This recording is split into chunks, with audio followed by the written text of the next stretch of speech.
Sir जी हाँ लाल लाल में underline किया हुआ है ना, उसी को आप जैसे पढ़ें तो वो मतलब जो है। जी, तो मैं इसको पढ़ता हूँ। हाँ जी।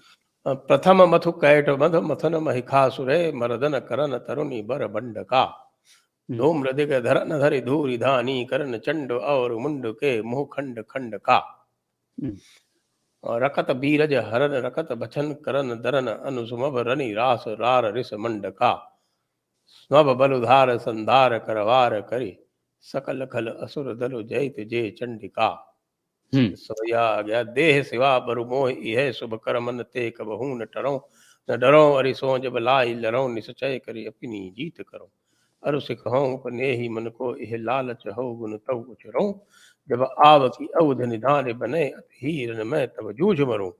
चंडी हम्म। चरित्र कवितन में बरनियो सब ही रस रुद्रमयी है। हाँ जी। अब ये जो हमारा सिख एंथम होता था, इसको पढ़ के लोग युद्ध में जाते थे, दे सिवाबर मोह है। अब इन्होंने सिवा का क्या ट्रांसलेशन कर दिया कि को वाहिगुरु है। शिवा का मतलब जो है कोई वो पता नहीं अकाल पुरुष है। ओ भाई, उसके ऊपर देखो वो सारा देवी का बता रहे हैं कि चंडिका ने कैसे रक्त बीज को मारा, कैसे धूम्र नैन को मारा, कैसे सुम नैन को मारा।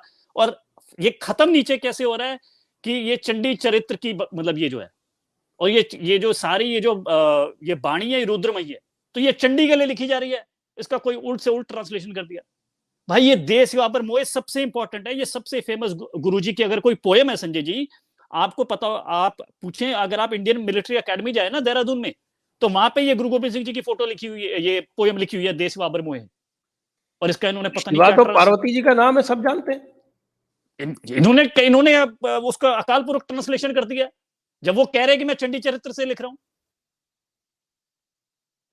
शिवा तो आप देखिए, जो शिवा, आप बिल्कुल सही संजय जी बात कह रहे हैं। मेरे ख्याल अगली स्लाइड में जाइए तो मैंने वो भी डाला हुआ कि शिवा का मतलब क्या है। आप अगली, हाँ जी। जी, अब सुनिए ये क्या लिखा हुआ है ये। रकत बीज दल साज कह उतरे तट गिरिराज। हम्म, श्रवण कुलाहल सुनि शिवा करियो जुद को साज। हम्म, हुई सिंघई असवार गाज गाज कह चंडिका। हम्म, चली प्रबल असधारी रकति बीज के बध नमित। ये तो हाँ रक्त जी। बीज का, जिसको हम दुर्गा सप्तशती से लिया हुआ है, तो सीधा सीधा बार कंडे वही पड़ो। तो मैं बता रहा हूँ संजय जी। अब ये लिखा क्या, सुन शिवा की मतलब जो है कि वो जो सुन के कुलाल सुन के कि उस शिवा जो युद्ध के लिए तैयार होगी, और वो अगले बता दिया कि वो जो शिवा थी वो सिंह के ऊपर सवार होगी और चंडिका गजी। तो क्या मतलब है भाई इसके अंदर शिवा का, ये कहां से अकाल पुरख हुआ?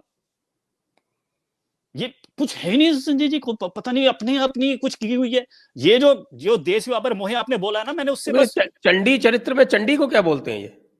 सर, चंडी जो है कि चंडी तो जैसे उसके अलग अलग नाम है, जैसे जैसे जैसे चंडमुंड को मारा तो उसको चामुंडा कह दिया। नहीं फिर नहीं, वो हाँ जी। ये आपके जो ये मैक सिख हैं, अंग्रेजी सिख, ये क्या कहते हैं?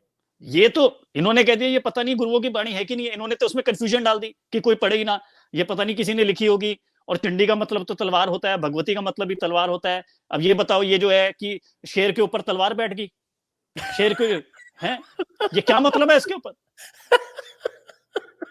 कोई मतलब नहीं। मतलब संजय जी आप सोचो कि एक से ऐसे, ये तो किसी को कोई, ये तो कोई संस्कृत नहीं है भाई, ये जो लैंग्वेज है, ये मैं सोचता हूँ कि ये जो तो बॉलीवुड ब्रजभाषा है। मूवी, हाँ, ये तो बॉलीवुड मूवी जो देखता है उसको समझ आ जाएगा ये क्या लिखा हुआ है। और तुम सोचो ये कितनी बड़ी ये वारदात नहीं है, साजिश है कि इनको पूरा जाहिल बना के रखा हुआ है, इनको समझ ही नहीं है। और ये बस इनका यही है कि पगड़ियां चढ़ा लो और दाढ़ियां लटका लो और क्या कहते हैं कोई गरीबों को झटका दो। ये इन्होंने कोई पता नहीं है मतलब कोई मुलायत टाइप बना हुई है।